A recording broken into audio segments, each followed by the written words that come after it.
Prendre une sorte de photographie d'un esprit humain à l'âge de 11 ans, avec toutes ses nuances, tu vois.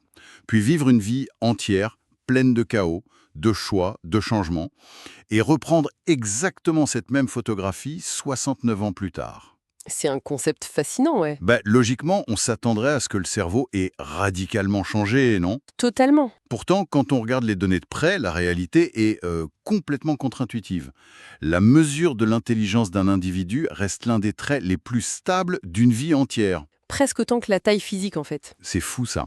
Bonjour et bienvenue dans notre nouvelle exploration.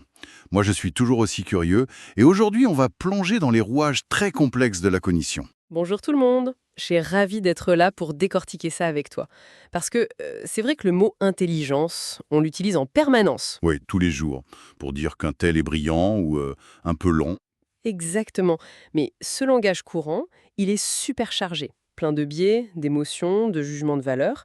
Et notre but aujourd'hui pour notre auditoire, c'est d'enlever ces lunettes déformantes. Et pour ça, on va s'appuyer sur une conférence vraiment dense et passionnante donnée par le chercheur Franck Ramus au Forum des sciences cognitives. Voilà. Le but, c'est pas de distribuer des bons points, ni de juger la valeur humaine de qui que ce soit. C'est vraiment de comprendre la mécanique. D'où vient l'intelligence, comment on la mesure, et ce qu'elle dicte concrètement. Ça me fait un peu penser à la physique classique.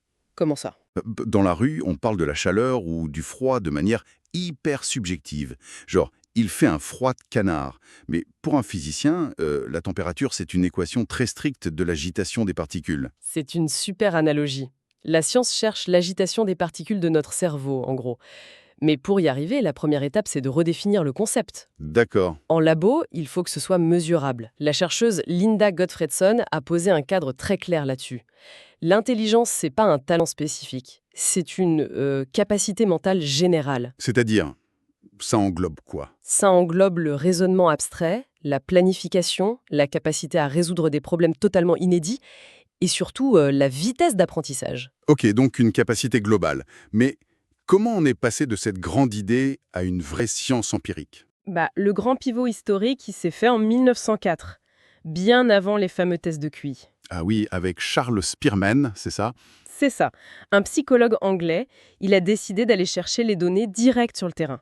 Il a compilé les performances d'écoliers dans des domaines qui, en apparence, n'ont absolument rien à voir. Genre les maths et le français? Oui, classique, mais il a aussi testé leur niveau en musique, et même des trucs purement sensoriels. Sensoriel, tu veux dire quoi, la vue L'ouïe, surtout, la capacité à distinguer deux auteurs de son très très proches. Attends, il a mélangé des notes de grammaire avec des tests de perception auditive. Ouais, et l'intuition de Spearman est géniale.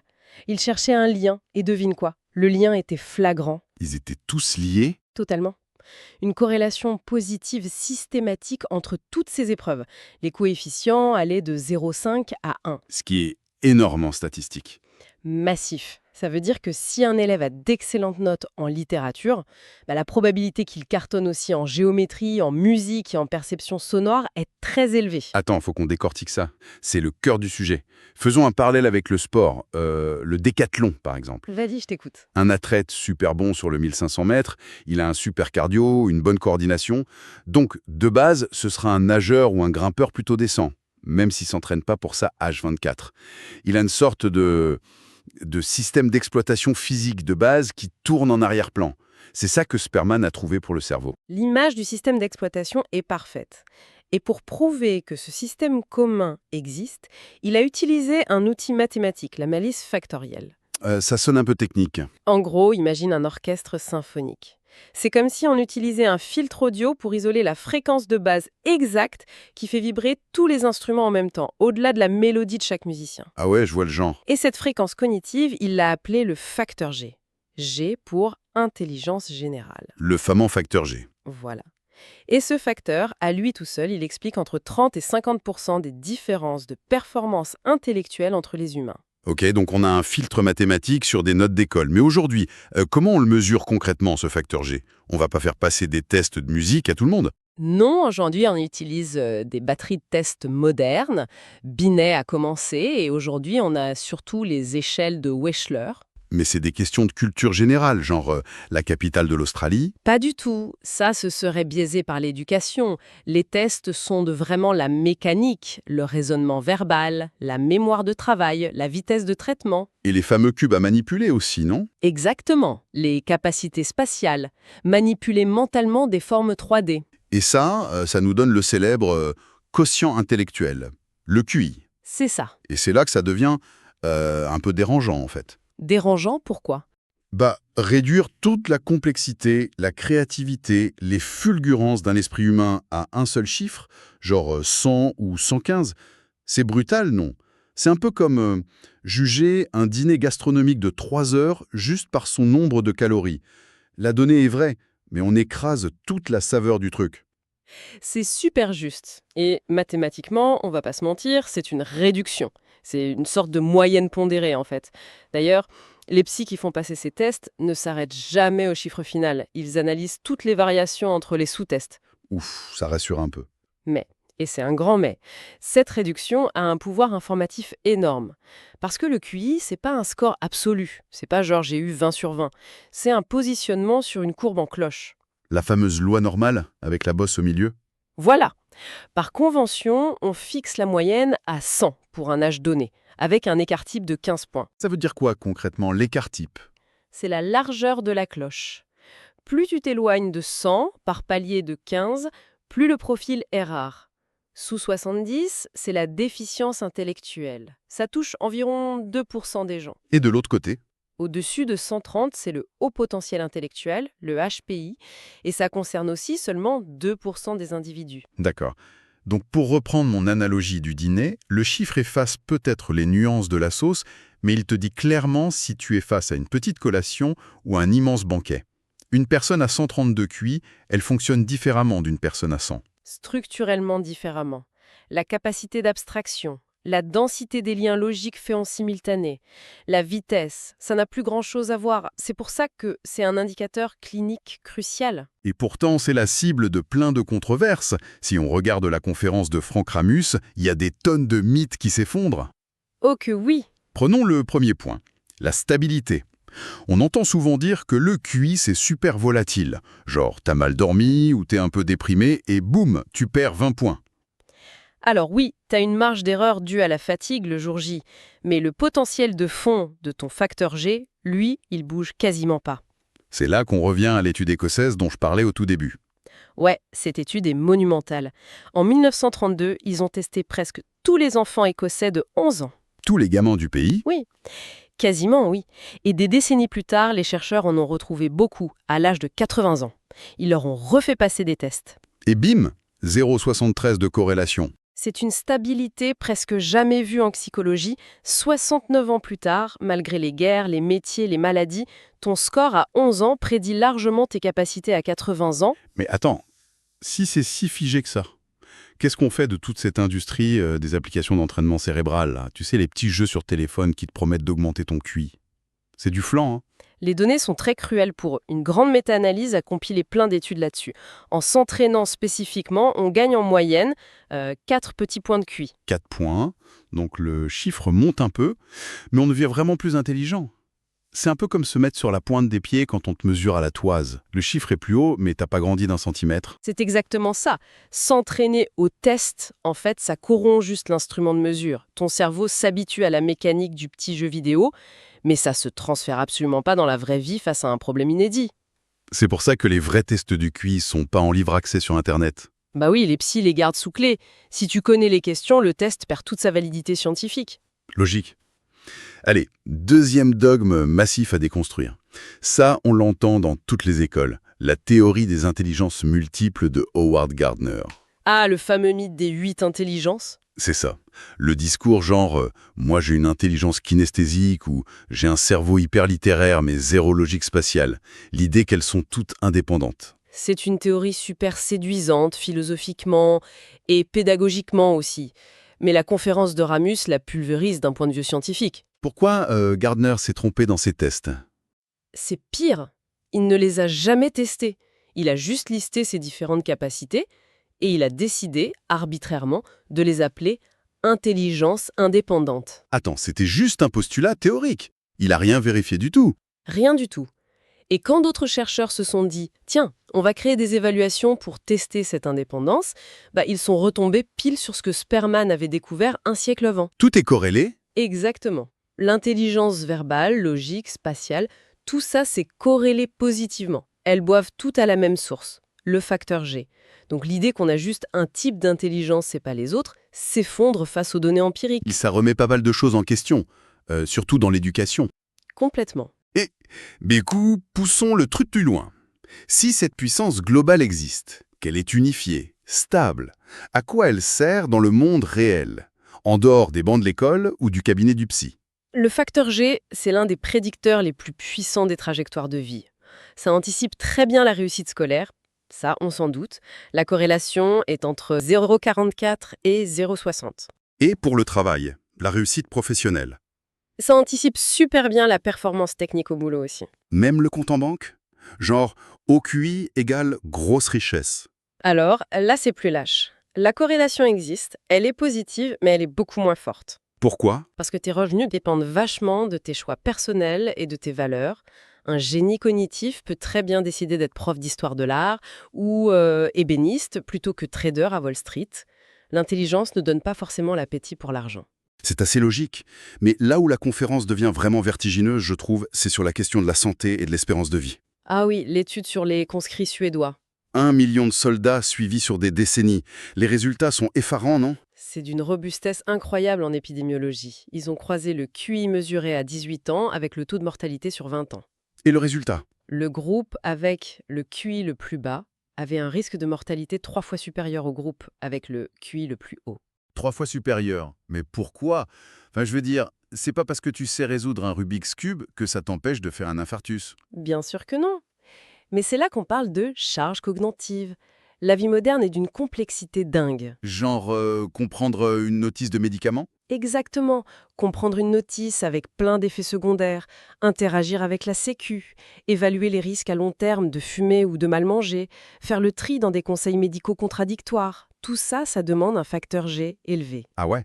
Donc une personne avec une intelligence plus faible va faire plus d'erreurs de jugement sanitaire au fil de sa vie. Voilà. Et ces erreurs, cumulées sur 30 ou 40 ans, ça se traduit par une mortalité plus précoce. Je vais me faire l'avocat du diable 2 secondes. Vas-y. Dans le management moderne, le développement personnel, on nous rabâche que le cognitif pur, le QI, c'est dépassé. Que ce qui compte, c'est le quotient émotionnel. Ou encore la fameuse motivation. L'idée que le travail dur bat le talent. Ah! L'argument de Daniel Goleman sur l'intelligence émotionnelle. La science s'attaque frontalement à ça. Commençons par la motivation. Oui, elle joue un rôle, mais sa corrélation avec la réussite tourne autour de 0,27, contre 0,44 pour l'intelligence. C'est presque la moitié. Et le pire, c'est que la motivation dépend en grande partie de ton intelligence de base. Ah bon? Comment ça? Si tu as un cerveau qui comprend vite, apprendre te donne du plaisir, ça te valorise donc tu es motivé. À l'inverse, si tu galères en permanence, l'incompréhension chronique génère du découragement. C'est un cercle vertueux ou vicieux en fait. Et pour le QE alors? L'empathie, tout ça. Le gros problème du QE, c'est comment on le mesure. Ce sont presque toujours des questionnaires auto-évalués. Genre, êtes-vous à l'écoute des autres? Forcément biaisé. Et quand les statisticiens passent ces tests au crible, ils voient que le QE ne mesure aucune zone cognitive nouvelle. Il mesure juste des traits de personnalité connus comme l'ouverture aux autres ou le sérieux qu'on mélange au facteur G. Donc le QE magique qui explique 80% du succès? C'est du marketing. Ça ne repose sur aucune donnée scientifique.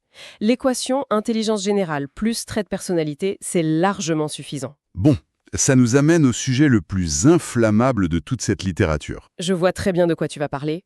L'origine. Exactement. Si ce facteur G dicte autant de choses de nos vies, d'où il vient? Est-ce qu'on est face à une loterie génétique à la naissance ou est-ce que c'est l'école et le milieu social qui forgent ce moteur intellectuel?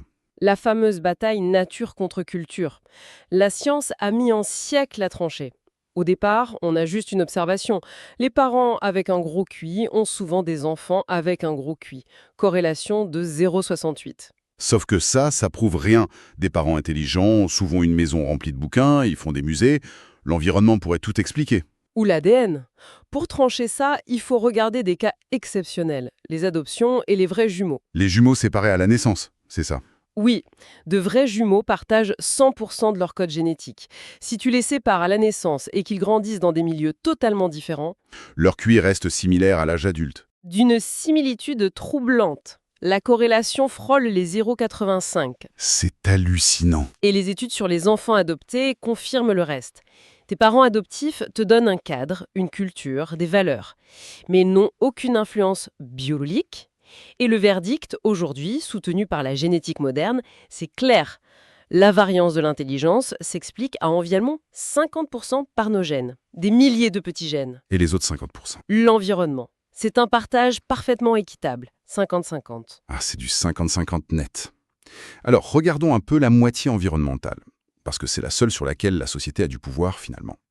À quel point l'école peut vraiment altérer ce score? L'impact est super puissant. On a des preuves via des changements de politique publique. Par exemple, quand un pays allonge brusquement la scolarité obligatoire d'1 an, on observe que cette année d'école supplémentaire augmente le QI moyen d'environ 3 points. Donc l'école modifie la structure cognitive en soi. Absolument. Le cerveau est un muscle, et les cas extrêmes le montrent encore plus.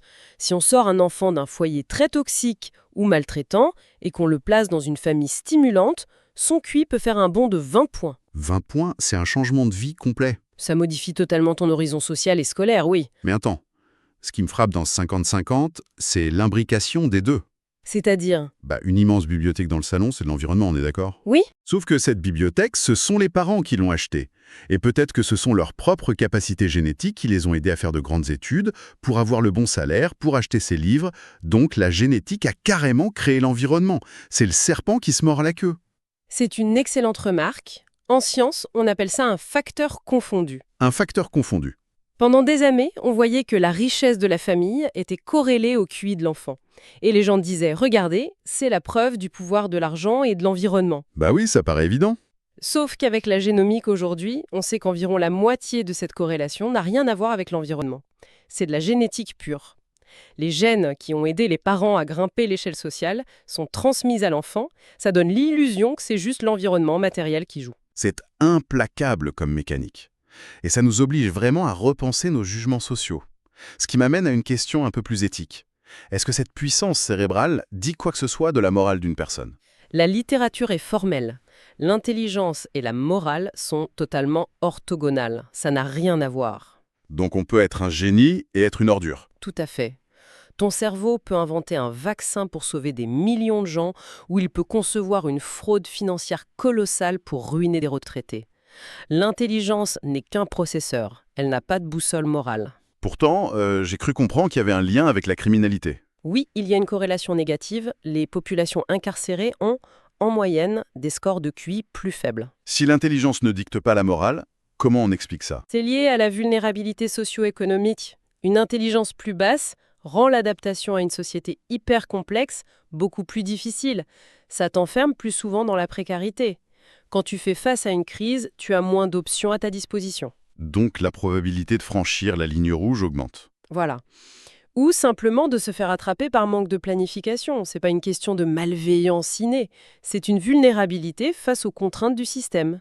Sans vouloir faire de politique, parce que c'est pas notre rôle, mais philosophiquement, c'est une claque monumentale pour le mythe de la méritocratie, ça. Ah oui, les données font mal à l'ego social. Si la réussite dépend pour moitié d'une loterie génétique à la conception et pour l'autre moitié d'une loterie environnementale, ce sont deux hasards totaux sur lesquels on n'a aucun contrôle. S'arroger le mérite de sa propre réussite, c'est presque une illusion d'optique. La science ne fait pas de politique, elle observe. Mais effectivement, la génétique du comportement montre que féliciter un adulte pour sa carrière brillante, c'est en grande partie le féliciter pour le code génétique de ses parents et la qualité du quartier où il a grandi. La part de pur mérite individuel, non biaisée, elle est statistiquement super fine. C'est vertigineux quand on y réfléchit. C'est clair. Si on devait synthétiser tout ça pour notre auditoire, le concept d'intelligence, ce fameux facteur G, c'est bien plus qu'un terme à la mode. C'est une réalité biologique, tenace, stable, construite à parts égales par nos gènes et notre environnement. Le QI ne mesure pas la valeur de notre âme, ça c'est sûr, mais il éclaire le moteur cognitif qui nous permet de survivre. C'est un super résumé. Mais j'ajouterai juste un petit point crucial de la conférence. Dis-moi. La neuroplasticité. Ce moteur, il faut l'entretenir. Des environnements extrêmement pauvres, comme un chômage de longue durée, l'isolement extrême, ça peut faire régresser l'intelligence mesurable. Le cerveau a un besoin vital de complexité pour rester performant. Ah, c'est marrant que tu parles de ça, parce que ça m'amène à une réflexion finale un peu provocatrice que je voulais partager.